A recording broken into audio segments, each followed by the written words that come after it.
കോൺഗ്രസിൽ പുതിയ വിവാദങ്ങൾക്ക് തിരികൊളുത്തിയിരിക്കുകയാണ് ഡോക്ടർ ശശി തരൂർ MP.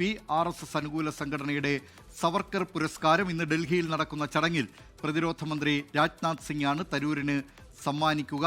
HRDSന്റെ പ്രഥമ സവർക്കർ പുരസ്കാരമാണ് ഡോക്ടർ ശശി തരൂരിന് പ്രഖ്യാപിച്ചിട്ടുള്ളത്. പുരസ്കാരം സ്വീകരിക്കുന്നതിലെ അതൃപ്തി കോൺഗ്രസ് നേതാക്കൾ വ്യക്തമാക്കിയിട്ടുണ്ട്. രാജ്മോഹൻ ഉണ്ണിത്താന് പുറമെ മറ്റു ചില നേതാക്കൾ കൂടി ഇക്കാര്യത്തിൽ നിലപാടുമായി രംഗത്തെത്തിയിട്ടുണ്ട്. ആ പ്രതികരണങ്ങളിലേക്ക്. വീര സവർക്കറുടെ പേരിൽ ഉള്ള ഒരു അവാർഡും പാർട്ടി സ്വീകരിക്കാൻ പാടില്ല. കാരണം സവർക്കർ ബ്രിട്ടീഷുകാർക്ക് മാപ്പ് എഴുതി കൊടുത്തു പോയാണ്. അങ്ങനെയുള്ള ഒരു വ്യക്തിയുടെ പേരിൽ ഒരു കോൺഗ്രസ്സുകാരനും അവാർഡ് വാങ്ങാൻ പാടില്ല. അത് പാർട്ടിക്ക് ഒരു അവമാനം ഉണ്ടാക്കും. ശശി തരൂർ അത് ചെയ്യും എന്ന് ഞാൻ പ്രതീക്ഷിക്കുന്നില്ല. അദ്ദേഹം AICC വർക്കിംഗ് കമ്മിറ്റി മെമ്പറാണ്. അപ്പോൾ അത്തരം കാര്യങ്ങളിൽ അദ്ദേഹവുമായി ബന്ധപ്പെട്ട കാര്യങ്ങളിൽ തീരുമാനമെടുക്കേണ്ടത് AICC ആണ്.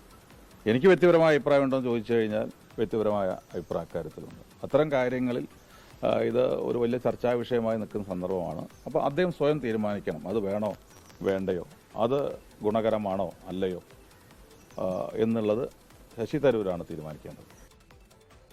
പുരസ്കാരത്തിന്റെ വിശദാംശങ്ങൾ അറിയില്ലെന്നായിരുന്നു ഇന്നലെ ശശി തരൂർ തിരുവനന്തപുരത്ത് പ്രതികരിച്ചത്. ആ പ്രതികരണം കാണാം. ഇത് ഞാൻ ആദ്യ തവണയാണ് കേൾക്കുന്നത്. മാധ്യമക്കാരൻ മാത്രമേ കേട്ടിട്ടുള്ളൂ. എനിക്കൊരു പിടുത്തമില്ല.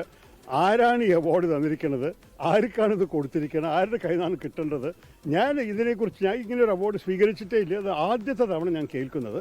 അതിനെക്കുറിച്ച് കുറച്ച് അന്വേഷിക്കട്ടെ. നമ്മൾ ഇപ്പോഴെന്തായാലും എൻ്റെ അറിവ് നിങ്ങളാണ് തരുന്നത്. അതുകൊണ്ട് എന്നോട് ചോദിച്ചിട്ട് ഒരു കാര്യമില്ല. ഈ അവാർഡിൻ്റെ പ്രസക്തി എന്താണെന്ന് എനിക്കൊരു പിടുത്തമില്ല. പക്ഷേ ഇന്ന് ഈ പുരസ്കാരവുമായി ബന്ധപ്പെട്ട ചോദ്യങ്ങളോട് പ്രതികരിക്കാൻ ശശി തരൂർ തയ്യാറായില്ല.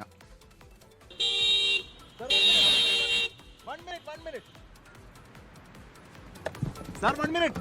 സാർ അവാർഡ് വാങ്ങുന്നുണ്ടോ? 1 മിനിറ്റ്.